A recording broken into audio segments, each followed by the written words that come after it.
Всем здорово, народ! И сегодня я бы хотел вам рассказать про недавний сериал, который я смотрел. И, честно сказать, я был довольно впечатлен, потому что давно я не смотрел таких вот годных сериалов. То есть постоянно ты смотришь, что-то скипаешь, потому что, как правило, после 10 минут ты понимаешь, что, в общем, подача довольно скучная, и это не то, что тебе нужно. Итак, сериал называется «Сделано в Корее».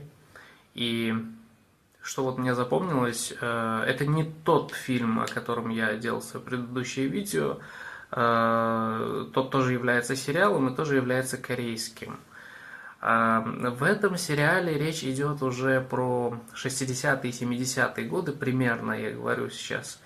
И меня очень зацепила вот эта сюжетная линия, где чувак в костюме, мы поначалу не знаем, кто он именно, он начинает, скажем так, садиться на хвост группе авантюристов. С точки зрения Южной Кореи это были террористы, и их цель была попасть в Северную Корею. Я сейчас примерно говорю. Ну, это сюжет, который был выдуман, скажем так, на момент. То есть речь идет про 70-е и 80-е годы, до 80-х годов.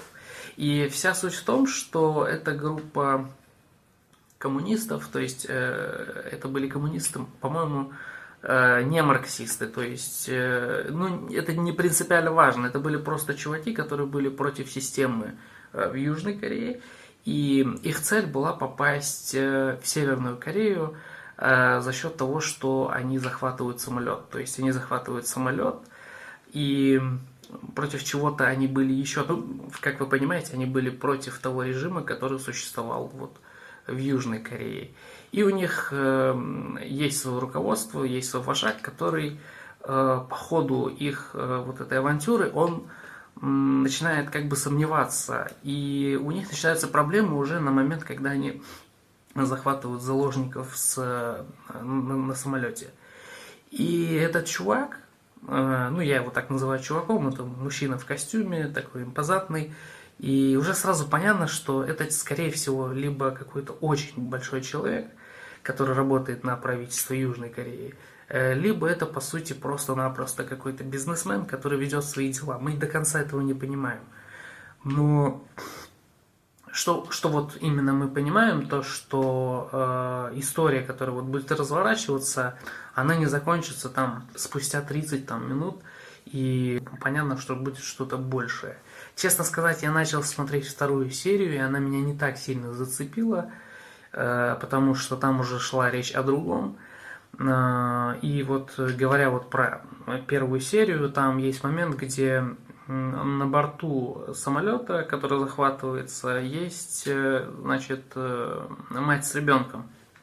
И, честно говоря, в первый же момент я подумал, что, наверное, здесь будет что-то вот про это. И тут же у меня, скажем так, исчезли эти подозрения, что, возможно, это совсем никак не связано там с сюжетной линией, просто вот показали там несчастного ребенка, который переживает стрессовую ситуацию вместе со своей матерью.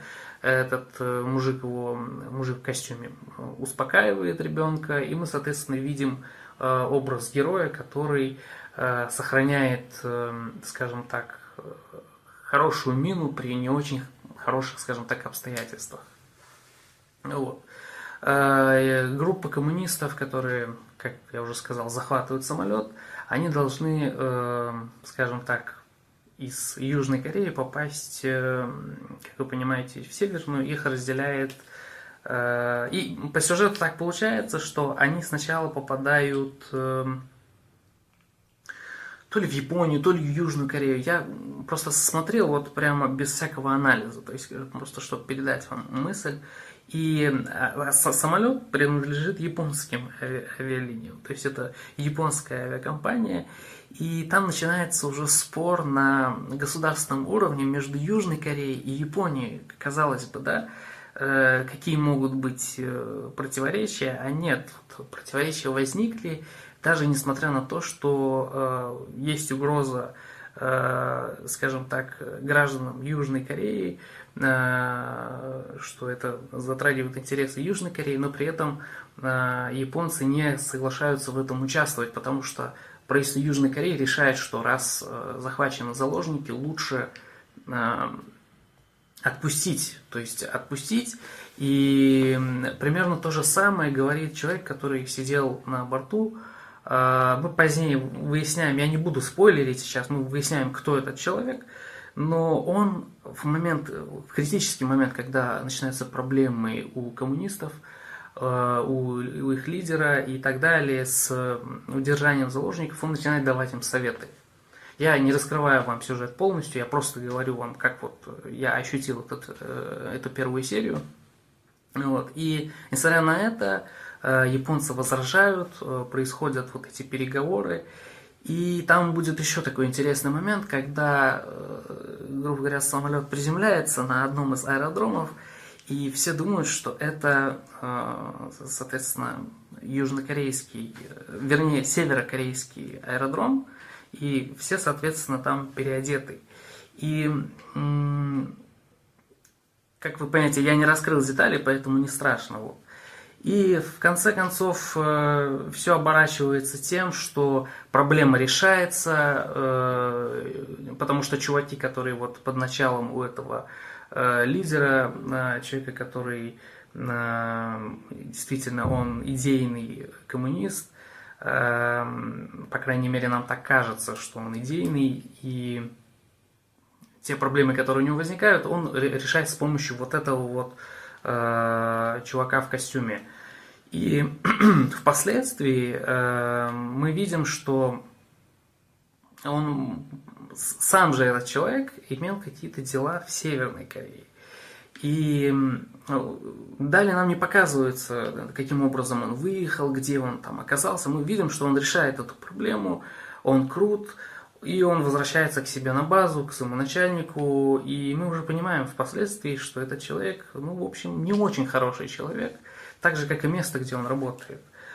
И что хочется сказать, что первая серия вся полностью держит в абсолютном напряжении.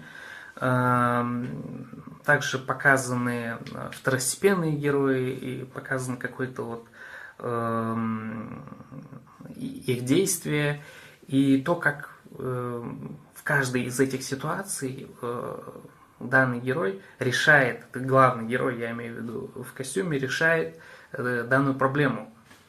Скажу сразу, что я однозначно буду смотреть дальше и вторую, и третью серию, потому что мне важно понять, о чем сериал в целом. Ну, судя вот по трейлеру, который мы смотрим, если хотите, я позднее, может быть, ну, не буду пока, наверное, обещать, что разберу весь трейлер, потому что в этом, наверное, нет особого смысла. Я не знаю корейского языка, но, по крайней мере, скажу вам, что речь, скорее всего, будет идти про какие-то разборки внутри Кореи, и участие спецслужб, и полиции, и каких-то вот других структур. И об этом вот, собственно говоря, сериал. Хотя, уже более детально, если мы посмотрим, мы, может быть, увидим что-то еще. Потому что, как я уже сказал, вторая серия уже не про самолет и не про взаимоотношения стран. Речь идет непосредственно вот про Корею.